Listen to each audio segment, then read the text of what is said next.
Doctora, cuando usted desee puede iniciar. Ok. Buenas noches a todos. Damos inicio al conversatorio virtual sobre las implicancias legales del COVID-19. Vamos a tratar 3 temas en específico: salud, tributario y laboral. Vamos a dar inicio con la parte de salud. Es importante que sepamos cuál es el contexto por el cual estamos dando este conversatorio y por el cual la mayoría de nosotros estamos trabajando desde nuestra casa. ¿Qué significa el estado de emergencia? Como todos ustedes saben, el domingo 15 de marzo el gobierno peruano declaró el estado de emergencia en todo el territorio nacional hasta el 30 de marzo. Y el día de hoy, el presidente de la República lo ha prorrogado hasta el 12 de abril. Y mientras estas disposiciones se dan, debemos de verificar que este aislamiento social no significa ni se detenga el suministro de bienes y servicios esenciales para la protección de la salud pública. Por lo tanto, este aislamiento tiene unas excepciones que son lo que estamos revisando en este momento. Se debe de permitir y está obligado el Estado al acceso a los bienes y servicios esenciales. Esta declaración de emergencia prevista por el Decreto Supremo tiene por finalidad disponer el aislamiento social. El aislamiento, como les decía, tiene efecto en todos los sectores y estamentos de las cadenas productivas, salvo lo relacionado al tema del acceso a servicios públicos y bienes y servicios esenciales.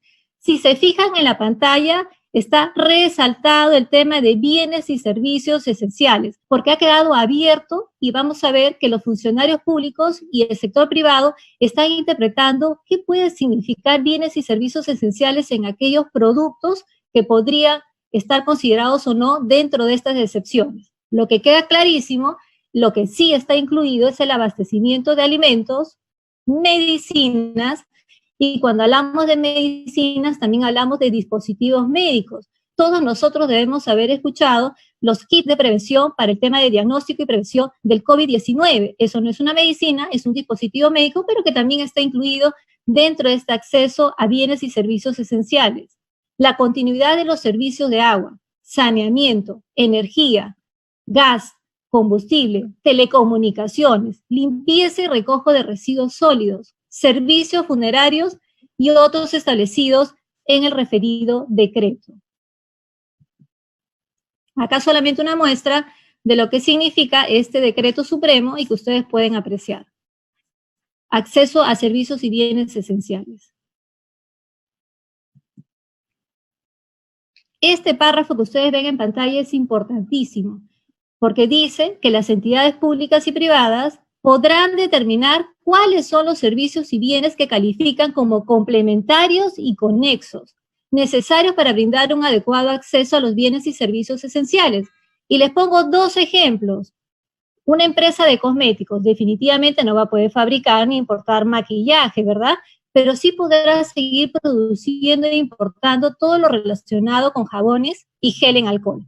En una empresa de alimentos, obviamente todo lo relacionado con arroz, leche, azúcar, podrá seguir produciendo. Pero ¿qué pasa con aquellos productos que son para bajar de peso u otros productos que según las empresas podrían ser que favorecen al sistema inmunológico, pero probablemente no sean los considerados como bienes esenciales? Otro ejemplo en este caso, si yo tengo que fabricar un jabón que tiene que tener un envase determinado, obviamente dentro de esta cadena de producción los que tienen los envases van a tener que seguir produciéndolos porque van para estas industrias que están con los servicios esenciales. ¿Cuáles son las actividades permitidas del sector salud? Evidentemente, todos los establecimientos de salud, hospitales, clínicas, postas, siguen funcionando. Respecto a los establecimientos farmacéuticos también, laboratorios, droguerías, boticas y farmacias ópticas y productos ortopédicos, pero siempre haciendo la salvedad que van a tener que producir aquellos productos o dar servicios que son los considerados esenciales y de primera necesidad. También siguen funcionando los establecimientos de venta de alimentos y bebidas, agroquímicos y de investigación. Se hace la precisión que todos los centros de salud, privados y públicos, y de las Fuerzas Armadas pueden y deben continuar con el servicio de atención de urgencias y emergencias para todos los tratamientos, no solamente relacionados a los temas de COVID-19, sino aquellos de tratamientos de enfermedades frecuentes. También, y esto lo vuelven a precisar, todas las empresas que están en la cadena de producción de las actividades permitidas podrán seguir funcionando.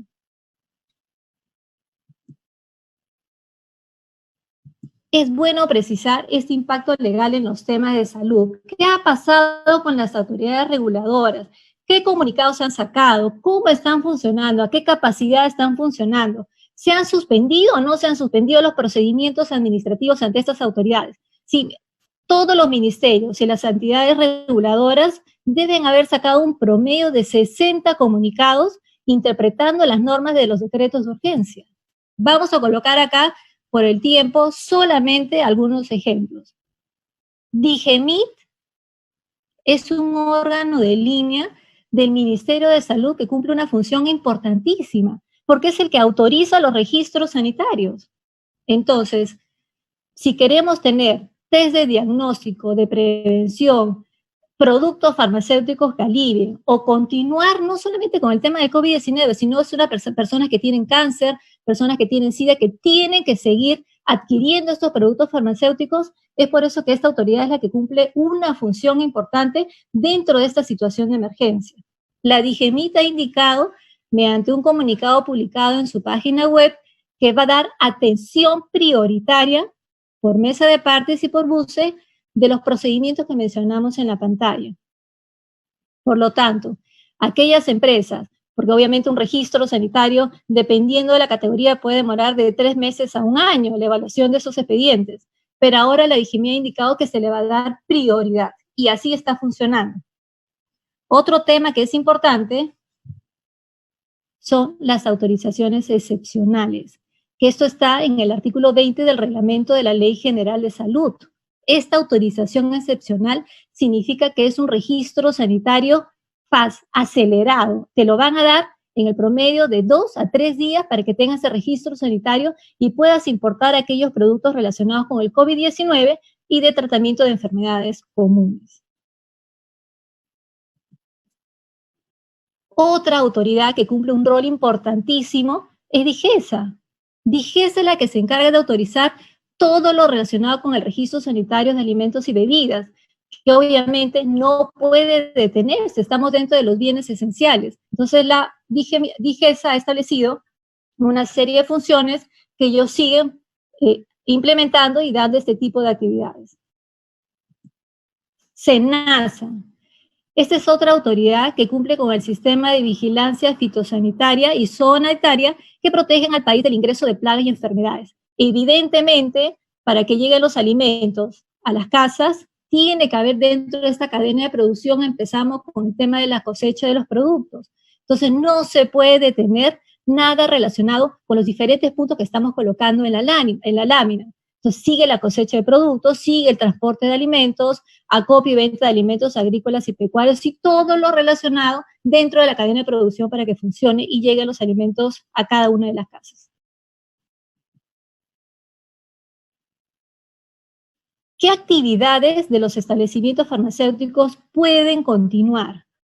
Todos los laboratorios nacionales, las droguerías, que es el nombre que se le da a las importadoras, boticas y farmacias son establecimientos que pueden y deben continuar con sus actividades con la finalidad de que la población tenga acceso a bienes esenciales y necesarios.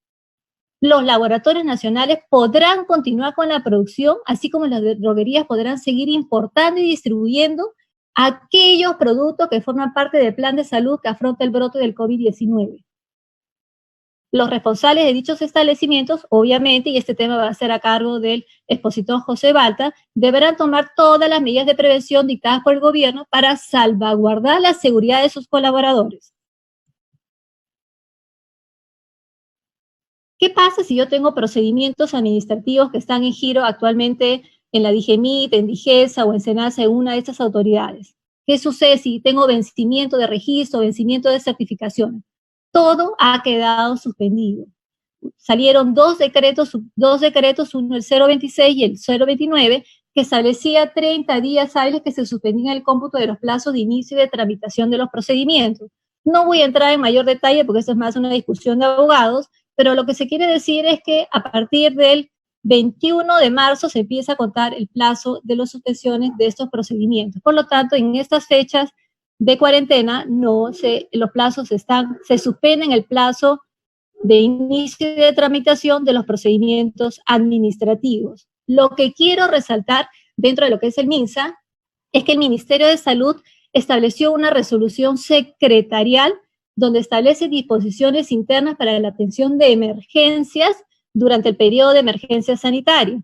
Y se ha establecido, y esto es importante que tomen nota, que hay un correo electrónico que es mesadepartesvirtual@minsa.gov.pe para atender todos los temas de urgencia. Y también a esta mesa de partes no solamente pueden ingresar la información del sector privado, sino que otros ministerios que tengan un tema de excepción, medidas excepcionales vinculadas con el tema del coronavirus, también podrán hacer uso de esta mesa de partes virtual. Es decir, dentro del Ministerio de Salud se ha establecido una serie de medidas para poder facilitar el ingreso de productos o dispositivos y que se continúe con las actividades consideradas esenciales.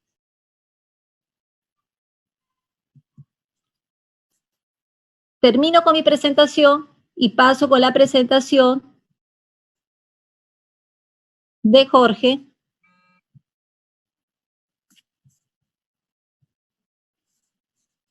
Jorge, por favor, ¿puedes continuar con la presentación? Claro, perfecto. Muy buenas noches a todos. Déjenme un minuto nada más para compartir, por favor, mi diapositiva. Lo tengo acá. A ver. No sé si ya la están viendo o todavía no. Sí, sí se ve. ¿Sí Merixa, me ayuda? ¿Lo estás viendo? Perfecto. Sí, sí se ve.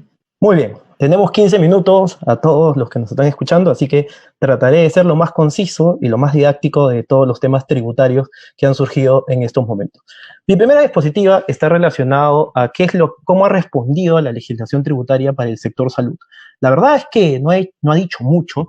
Lo único que ha señalado, y siguiendo con la interpretación de Marixa y lo que ella ha explicado muy bien, es que la importación de los productos farmacéuticos califican como un bien esencial. Y en función a ello, las normas tributarias han señalado que estos bienes, al momento de su importación, van a tener una atención prioritaria. ¿Eso qué significa? Que si, por ejemplo, alguien está importando un televisor o algún otro bien, la mayor atención para la agilidad de la importación se va a dar con todos los productos farmacéuticos y cualquier otro dispositivo, ya sea similar, conexo, de carácter médico y necesario para poder atender el estado de emergencia que actualmente tenemos. Entonces, otro tema interesante además es que cuando los productos llegan al Callao, por ejemplo, hay que trasladarlos. Entonces la pregunta es, oye, ¿qué sucede con el transporte del producto farmacéutico hasta el almacén aduanero o en todo caso hasta el local de la droguería que está importando el producto? No hay ningún problema. Ese transporte se puede realizar, es una actividad completamente permitida dentro del estado de emergencia. Lo único que sí es completamente importante que el chofer lleve la documentación que sustente la naturaleza del bien importado y la calidad del producto farmacéutico, y además que tenga todos los otros documentos que se exigen en este estado de emergencia, el permiso para el chofer y demás, y además pueda tener también estos registros y las autorizaciones sanitarias que normalmente son documentos que se solicitan al momento de importar un producto farmacéutico. Entonces, respecto a qué medida puntual se ha dado para el sector salud, es precisamente esto. Los bienes tienen una calidad de atención prioritaria, lo cual significa que van a ser tratados en el despacho de importación de una manera más rápida para poder obtener y atender el estado de emergencia que actualmente tenemos. Ahora bien, luego de haber señalado esta única diapositiva que trata sobre el tema salud, voy a conversar sobre cuáles son las medidas generales, es decir, aplicables no solo para el sector salud, sino para todos los otros tipos de sectores, extractivos, comerciales y demás, que se han dado en este estado de emergencia para tratar de darles facilidades o beneficios tributarios ante esta situación. Y además también vamos a poder ver que el otro objetivo es tratar de dar liquidez a las empresas para que puedan cumplir con sus obligaciones y liquidez también a las personas naturales. ¿Cuál es la primera medida tributaria que se ha dado? se ha dado una prórroga a las fechas de vencimiento para la presentación de nuestras declaraciones juradas. Lo primero que se ha dicho es, oye, ya estaba por vencer la declaración jurada anual del impuesto a la renta del 2019. ¿Cuándo vencía? ¿De acuerdo a tu número de RUC? ¿O los últimos días de marzo o los primeros días de abril? Entonces, cuando llegó el estado de emergencia, habían varias empresas que tenían que presentar esta declaración jurada. Lo que ha sucedido con las normas que se han dado es, oye, en realidad vas a tener ahora hasta los últimos días de junio y los primeros de julio para que presentes tu declaración jurada anual del impuesto a la renta. Pero un detalle importante, ¿quiénes van a ser los beneficiarios de esta prórroga? Todos los deudores tributarios que tengan ingresos netos en el 2019, el año pasado, de hasta 21 millones. ¿Eso qué quiere decir? De acuerdo a cifras que ha dado la ministra y también SUNAT, incluye a cerca del 96% o 99% en algunos casos de todas las empresas en el Perú. Eso significa que hay un número menor que son los únicos a los cuales no se incluye en esta norma. ¿Quiénes son esos? El número mayor que no se les va a incluir son los PRICOs nacionales. ¿Qué es un PRICO? Es el principal contribuyente nacional. Son un número limitado de empresas que no van a poder acceder a este beneficio de la prórroga. Ahora bien, ¿qué sucede con la presentación de las declaraciones juradas mensuales? Que yo tenía que cumplir también en la fecha en que inició el estado de emergencia, que eran las de febrero del año 2020. Específicamente yo tenía que declarar mi pago a cuenta, que es un adelanto del impuesto a la renta anual, y a su vez tenía que pagar el IGB, que es el impuesto a mis ventas, de todo el mes de febrero del 2020. Esas vencían aproximadamente entre el 15 y el 20 de marzo, entonces a la fecha actual ya hubiera vencido. Ahora se ha dado una prórroga de ello hasta abril del 2020. Pero, y acá viene el tema importante nuevamente, que no todos van a ser los beneficiarios, sino únicamente los deudores tributarios con ingresos netos en el 2009 de hasta 9.660.000. Podemos apreciar que en este caso sí el número de empresas beneficiadas y está dirigido a las MIPES, a las empresas medianas, no a las empresas ni grandes y, sin lugar a dudas tampoco, a los principales contribuyentes nacionales. Muy bien, vamos a avanzar con la siguiente diapositiva, que es la segunda medida que también se ha tomado en este caso, que es, oye, se ha dado la facultad discrecional a SUNAT de aplicar sanciones cuando yo cometo una infracción tributaria durante el estado de emergencia nacional. Y lo que se ha dicho es, oye, cuando tú, SUNAT, veas que alguien ha cometido una infracción entre el 16 de marzo y hasta que finalice el estado de emergencia nacional, es tu voluntad. En eso significa la facultad discrecional para no aplicar sanciones, porque estamos en una situación completamente excepcional. ¿Quiénes son los beneficiarios? Son todos los deudores tributarios. Y les voy a plantear algunos casos. Siempre con los casos es más sencillo entender el mundo tributario y quiero que me sigan, por favor, en el caso que les voy a plantear. Tenemos a la empresa Prico S.A. Y esta empresa Prico S.A., la fecha de vencimiento de su declaración jurada anual del impuesto a la renta era el día de hoy, 26 de marzo del 2020. Entonces, él tiene una duda, porque soy una empresa enorme y yo tenía que pagarle las bonificaciones a mis trabajadores en función a sus utilidades, de la empresa. Pero estas utilidades de la empresa estaban siendo analizadas, revisadas y calculadas y estaban en una auditora, la que ustedes quieran, Price, EY, la que ustedes quieran, a un auditor contable. Entonces, él todavía estaba en el cálculo y se da con la noticia de que empieza el estado de emergencia nacional y no ha calculado todavía las utilidades, que es la base sobre la cual se pagan las bonificaciones. Entonces, lo que la norma te dice es, oye, tú presenta tu declaración jurada hoy día, preséntala, no hay ningún problema. Y di, por ejemplo, que tu impuesto a la renta es de 100, porque yo estoy considerando que el bono que le voy a pagar a mis trabajadores es de un monto determinado. Pero después, cuando se acabe el estado de emergencia, puede suceder de que yo le doy mis cálculos, que han trabajado en línea todos mis trabajadores, a la auditora comienza a revisar, comienza a chequear y me dice, oye, ¿sabes qué? Los bonos que tú has deducido para efectos de calcular tu impuesto a la renta, que te dio como resultado 100, eran mucho mayores de los que realmente te correspondían, entonces los voy a reducir.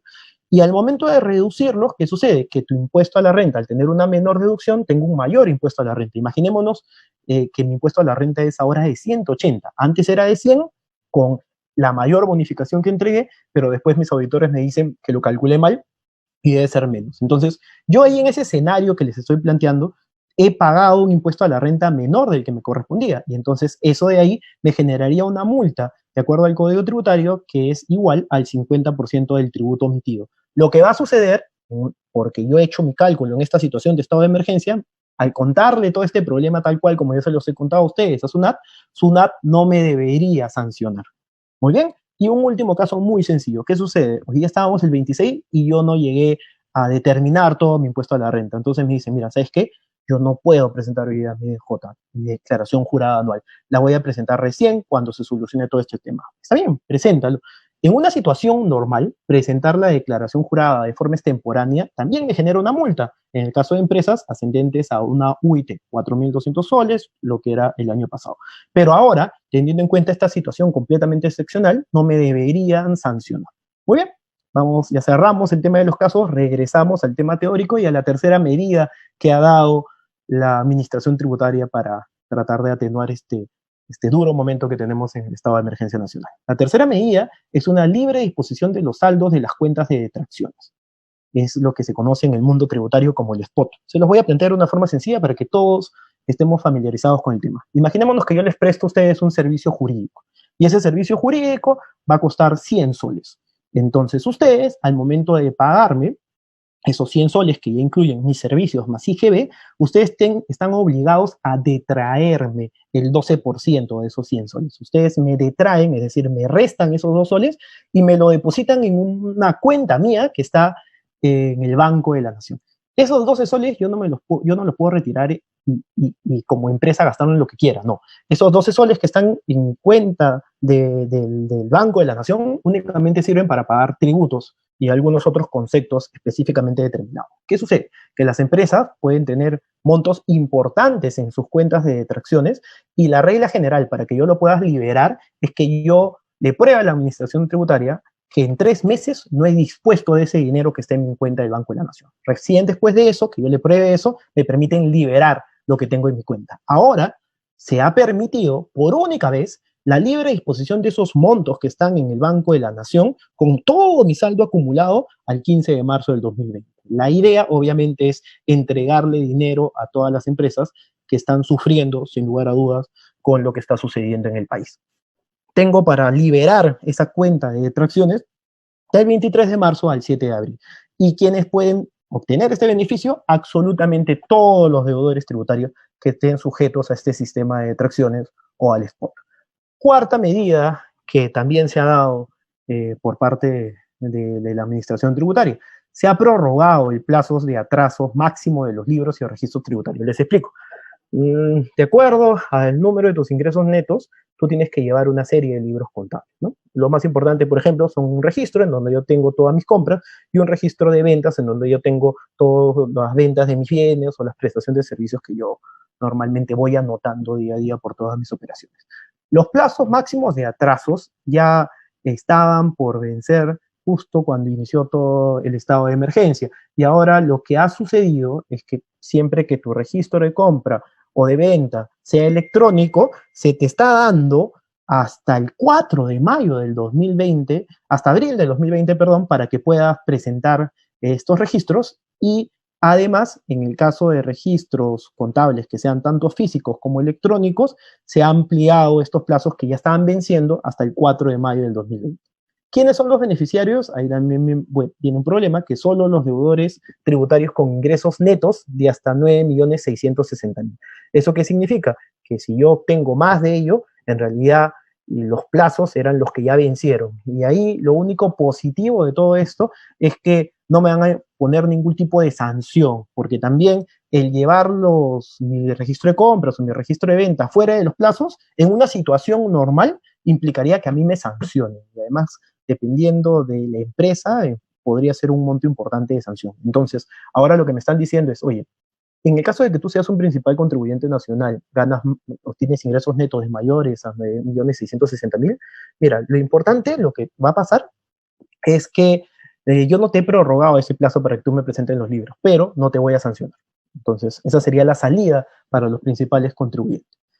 Ya me queda poco tiempo, así que voy a correr. La quinta medida que se ha dado es prorrogar el pago de la cuota de fraccionamiento y o aplazamiento. Les explico con 2 ejemplos de una forma muy sencilla lo que sucedería. ¿Qué pasaría si yo tengo un aplazamiento? ¿Qué significa un aplazamiento? Que mi deuda, por ejemplo, venció en febrero, pero yo me acerqué a SUNAT y le dije, oye, por favor, aplázame mi deuda, que no vence en febrero, sino que venza el 31 de marzo del 2020. Entonces, como ha habido todo este problema con el estado de emergencia nacional, yo no tengo plata ahorita para pagar lo que me había comprometido con la administración tributaria de mi deuda. Entonces me están diciendo, oye, si tu aplazamiento era el 31 de marzo, no te preocupes, puedes pagarlo hasta el 30 de abril del 2020. Muy bien, han aplazado en este caso que les he planteado. Y la otra situación es cuando yo tengo un fraccionamiento. ¿Cuándo sucede un fraccionamiento? Cuando yo le debo 3 millones de soles a la administración tributaria y no le puedo pagar. Me acerco, le toco la puerta, me da un cronograma fraccionando mi deuda, y es importante que una de las reglas para que yo pueda mantener el fraccionamiento en el tiempo es que yo tengo que nunca caer en un incumplimiento de 2 cuotas del fraccionamiento, porque si yo incumplo 2 veces con mis cuotas de fraccionamiento, pierdo la totalidad de todo el fraccionamiento y la administración al día siguiente me puede cobrar la totalidad de la deuda.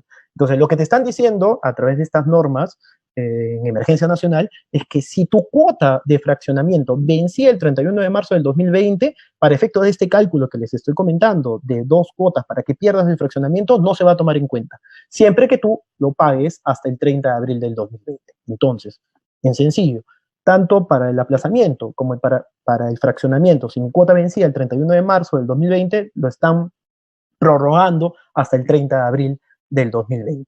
¿Quiénes son los deudores? Aquí así no se ha hecho ninguna distinción en función de los ingresos netos, son todos los deudores tributarios. Y me queda exactamente 1 minuto, y apelando a mis buenos pulmones, voy a tratar de decir los 2 últimos temas. El primer tema es relacionado a lo que decía Marixa, que se han suspendido los plazos. Entonces, ¿qué sucedería, por ejemplo, si antes del estado de emergencia nacional estaba por vencer una reclamación? Y ya estaba, me faltaban 10 días y yo estaba preparando mi reclamación. No se preocupen, se ha suspendido el plazo. Cuando se supere el plazo que señalaba Marix, de 30 días y demás, y todo el estado de emergencia, después de la suspensión, comienzan a correr los 10 plazos, los 10 días que me quedaba para poder presentar la reclamación tributaria. Y por último, un tema muy interesante y que nos puede ayudar a todos en este momento en donde todas las familias necesitamos de la mayor liquidez para afrontar estos nuevos 15 días que vienen, es que la administración tributaria, en una norma que ha salido en esta semana, está permitiendo de manera excepcional devoluciones de oficio del impuesto a la renta a las personas naturales. Y les explico en qué caso. Imaginémonos nosotros que hemos girado recibos por honorario, por rentas de 4ª categoría, o alguien que está en planilla con rentas de 5ª categoría. Entonces, durante todo el 2019 le han venido haciendo retenciones del impuesto a la renta, y ustedes, por ejemplo, han estado juntando sus boletas electrónicas cuando han ido al restaurante, cuando han estado viajando, en los hoteles y demás. Entonces, ¿qué va a suceder?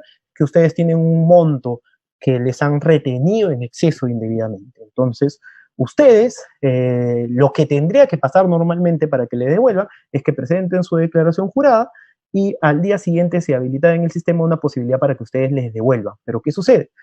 Actualmente las declaraciones juradas de personas naturales que no tengan ingresos mayores a 9.600.000 vencían normalmente nuevamente entre fines de marzo y comienzos de abril.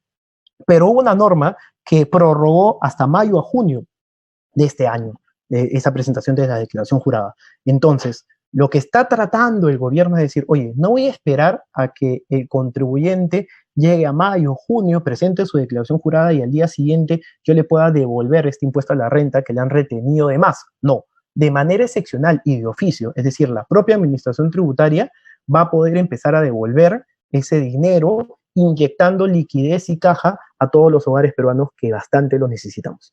Entonces, esa es la nueva medida, todavía es una medida que recién ha salido esta semana, falta implementarla, falta hacer todo el procedimiento, eso debe salir a través de una resolución de superintendencia, y cierro simplemente con un tema. El Estado ha presentado un proyecto de ley en donde le ha pedido al Congreso facultades legislativas, es decir, para que pueda legislar también determinados puntos tributarios. Uno de ellos es la suspensión de los pagos a cuenta, otro de ellos es que se permita que las empresas que van a estar en pérdidas, que van a ser muchas durante el año, puedan donar y que esa donación en adelante pueda ser permitida como una deducción tributaria, entre otras medidas. Muchas gracias a todos y dejo a José Balta para que les hable del tema laboral y cierre este webinar. Muchas gracias a todos.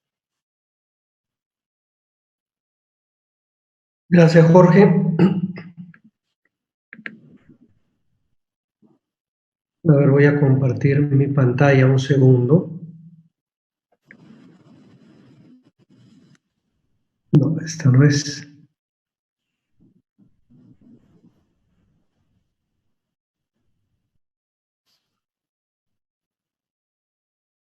Un segundito, por favor.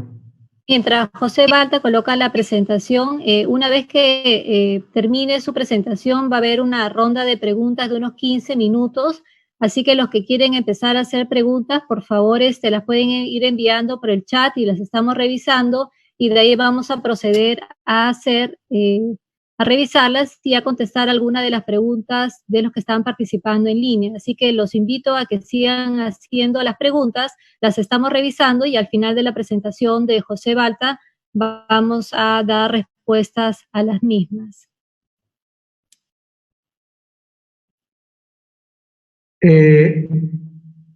Acá creo que está. Efectivamente. Maritza, ¿ven mi pantalla? Sí, se ve perfecto. Excelente. Bueno, buenas noches con todos, damas y caballeros. Para los efectos laborales es bien importante entender dos cosas. Mejor dicho, entender que la situación que atravesamos el día de hoy tiene en estricto dos etapas o dos momentos distintos. En primer lugar, el momento de la cuarentena, que es el momento que estamos viviendo el día de hoy, que era inicialmente de 15 días y el día de hoy se ha extendido por 13 días más. Y la cuarentena es el momento, como lo dijo Maritza, donde básicamente tenemos una prohibición de transitar para hacer cosas por la calle. Las podemos hacer desde la casa, pero no podemos usar la calle, la vía pública, para hacer estas cosas. Este es el periodo de 28 días con la prórroga del día de hoy. Y por otro lado, tenemos una etapa de emergencia sanitaria que dura 90 días. Es un periodo bastante más extenso que se caracteriza por otras cosas. Por ejemplo, limitaciones en las fronteras, etc. Hay una serie de características que determinan esta etapa de emergencia sanitaria, lo que está establecido en un decreto supremo del Ministerio de Salud. Entonces, para materia laboral, es bien importante tener en cuenta estos dos momentos, porque el gobierno ha dictado medidas para un momento y ha dictado medidas para el otro momento.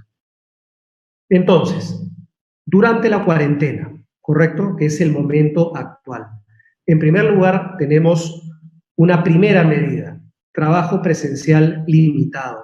No voy a abundar en este tema porque ya de alguna manera ha sido tratado de manera previa. Básicamente consiste en que muy poca gente puede asistir a su centro de trabajo, muy poquita gente. Puede asistir a su centro de trabajo. Básicamente la gente vinculada a temas de alimentos, a temas de medicinas, hay un tema también de servicios bancarios, los call centers para algunas actividades, etc. Como digo, ya fue tratado y no voy a abundar en eso de ahí. Una segunda medida tiene que ver con la imposibilidad de otorgar vacaciones unilaterales. Y eso es bien importante. ¿Por qué? Porque nos saca de la regla general. La regla general, ¿en qué consiste? En que las partes, empleador y trabajador, se ponen de acuerdo para el goce del descanso vacacional. El goce entero del descanso vacacional, o sea, los 30 días. Y si no se ponen de acuerdo, decide el empleador. Entonces ha sido muy frecuente que a lo largo de los últimos años, incluso décadas, básicamente el empleador decidía cuándo un trabajador salía de vacaciones. Durante la cuarentena eso no puede ocurrir. No hay vacaciones que el empleador puede otorgar de manera unilateral, pero el empleador sí puede otorgar vacaciones por común acuerdo, en acuerdo con el trabajador. Y estas vacaciones de común acuerdo con el trabajador pueden ser por el periodo completo, o sea, los 30 días, o por periodos fraccionados.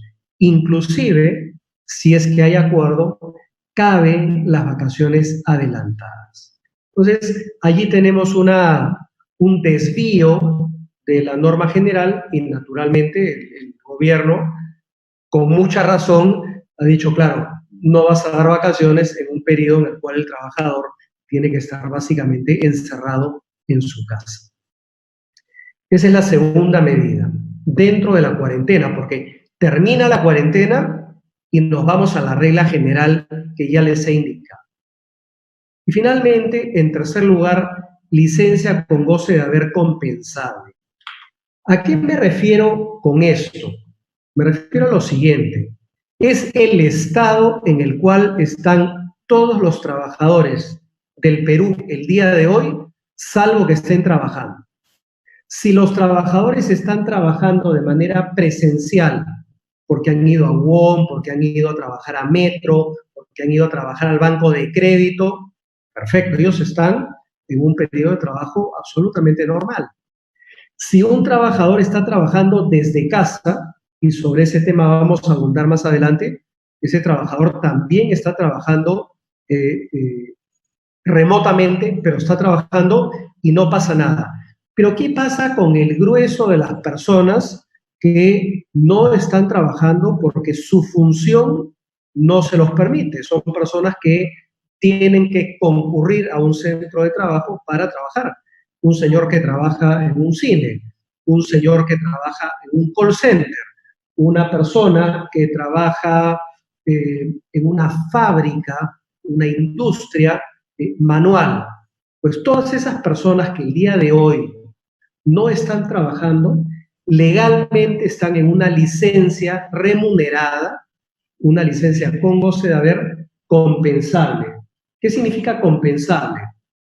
Es exactamente lo que ha pasado en los últimos años cuando el gobierno declara los días no laborables, no los feriados, no los no laborables, donde básicamente uno no labora un día, pero las 8 o 9 horas que no laboró las tiene que recuperar luego.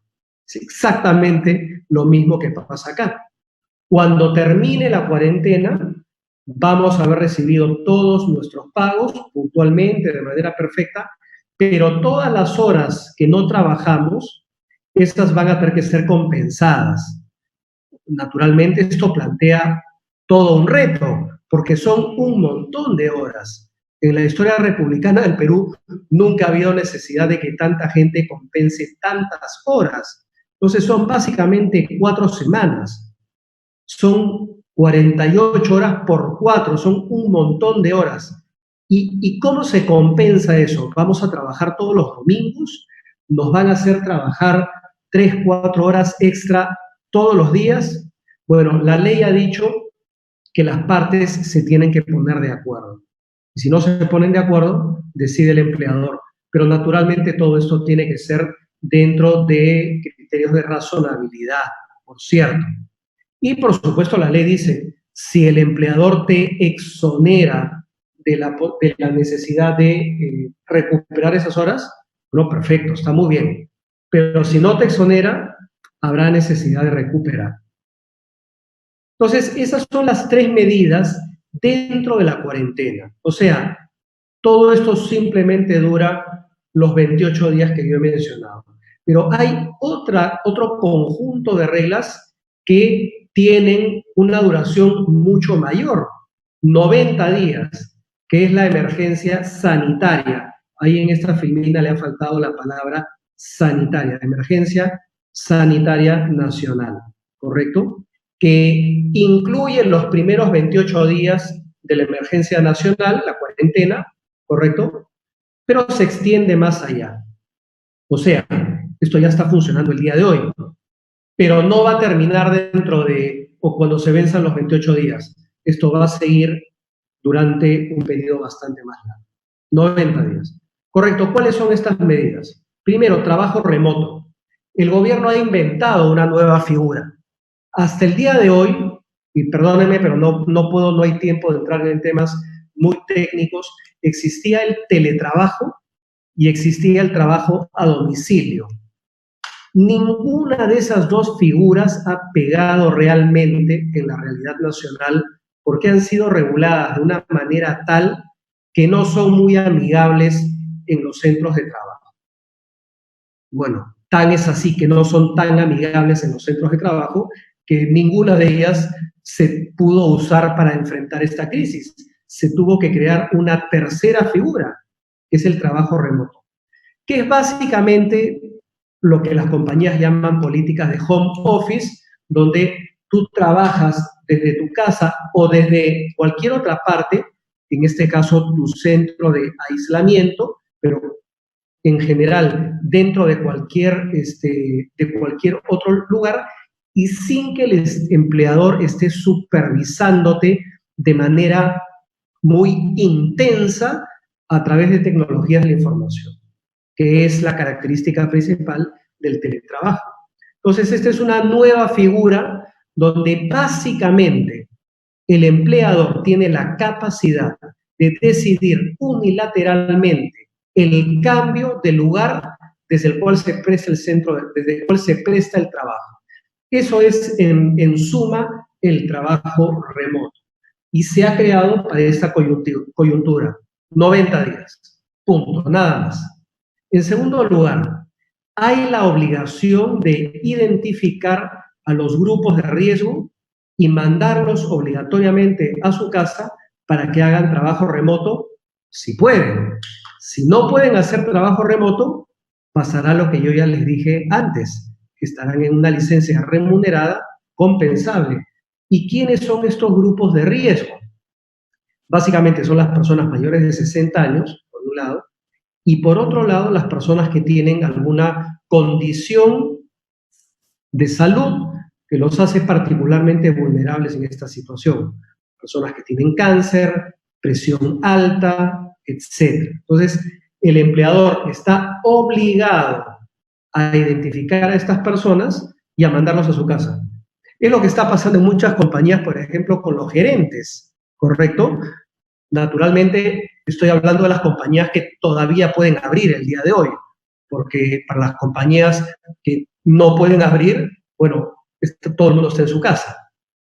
Pero a partir del día 29 ya no. Entonces, lo que está pasando en algunas empresas que sí pueden trabajar es que han tenido que, por ejemplo, las salas de emergencia de los hospitales, han tenido que identificar a todos los médicos mayores de 60 años o con estas condiciones y los han tenido que mandar a su casa.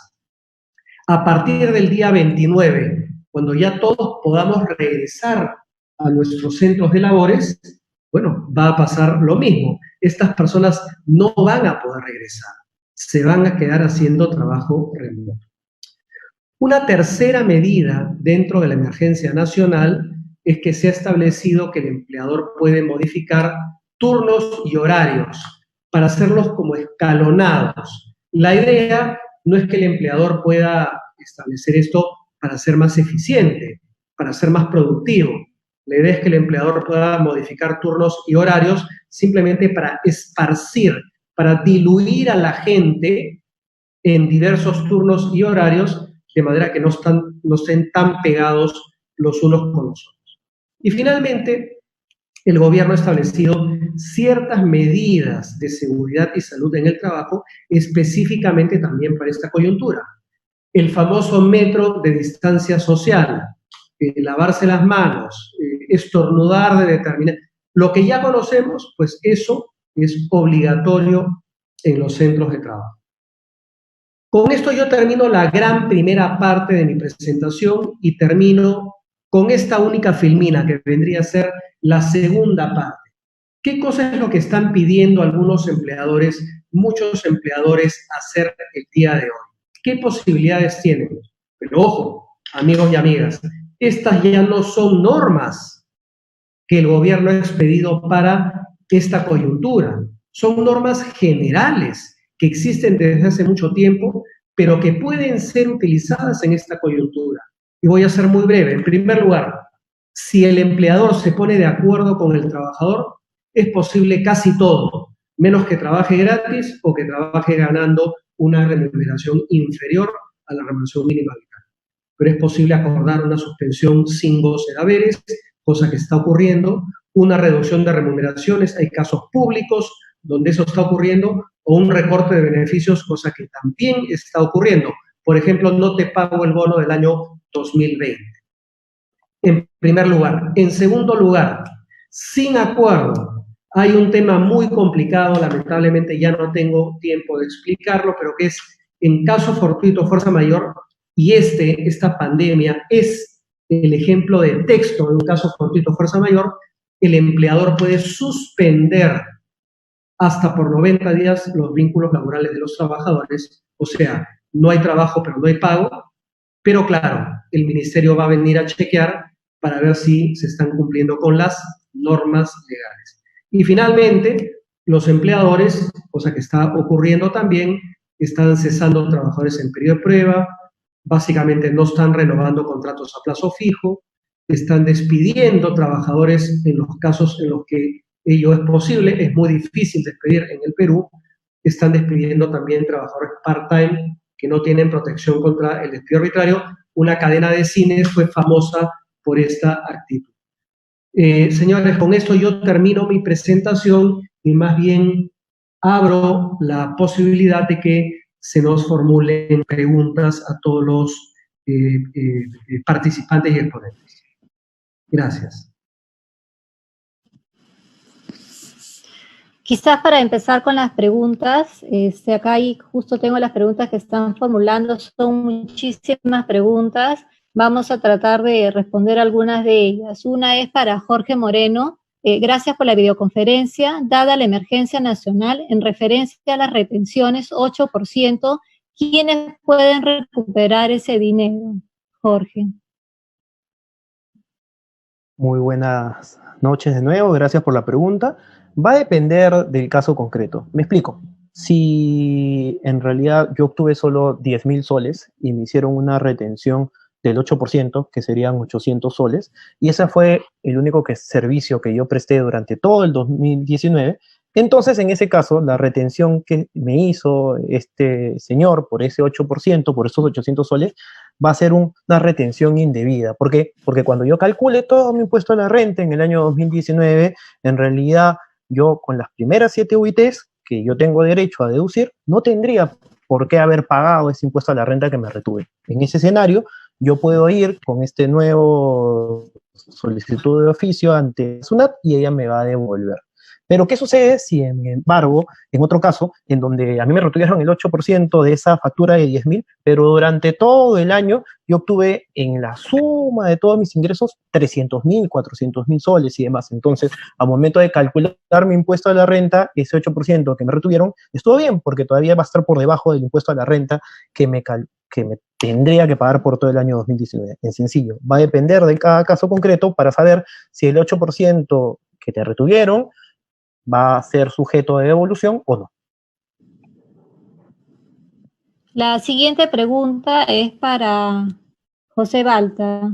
¿Un trabajador puede tomar vacaciones dentro de la cuarentena teniendo el visto bueno de su gerente días anteriores? Sí, si hay acuerdo de voluntades entre empleador y trabajador, es perfectamente posible.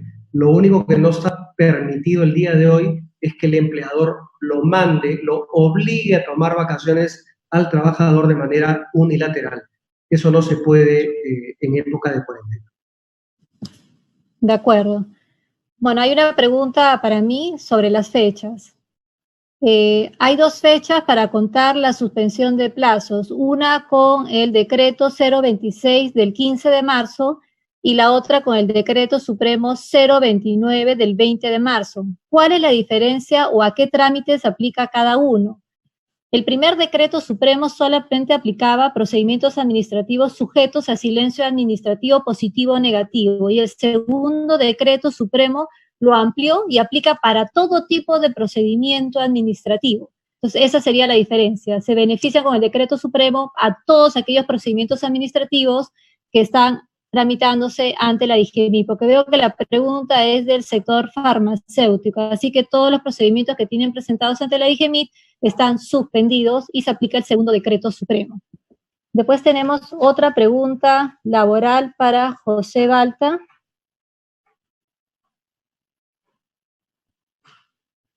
Quería consultar si los trabajadores en el sector privado que están en licencia con goce por no acoplarse al trabajo remoto por las funciones del cargo, dado esta ampliación de estado de emergencia, ¿también se les ampliará la licencia con goce?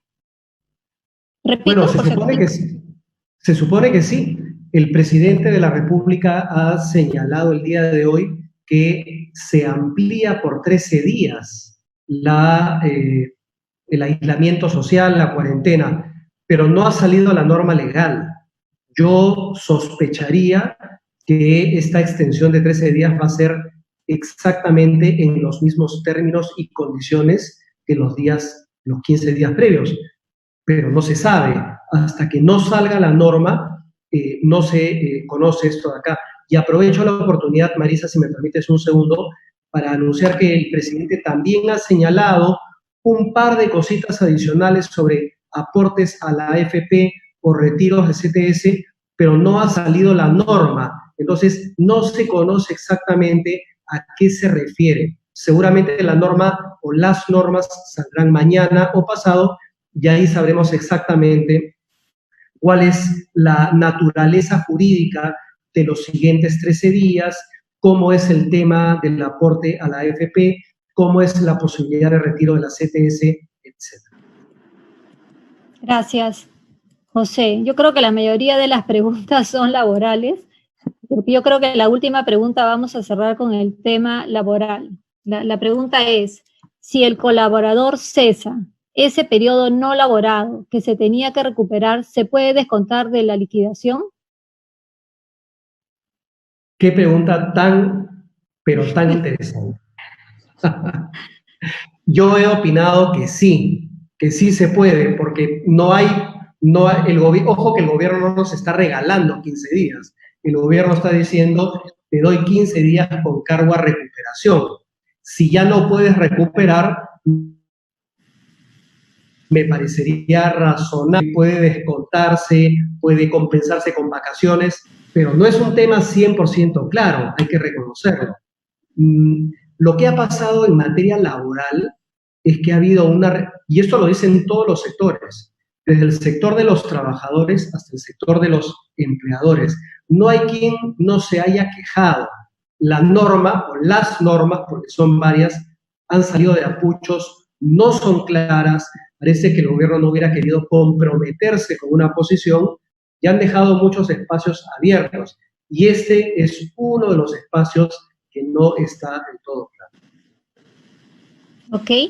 Bueno, damos por terminado el conversatorio virtual agradeciendo a Jorge Moreno y José Balta por la participación.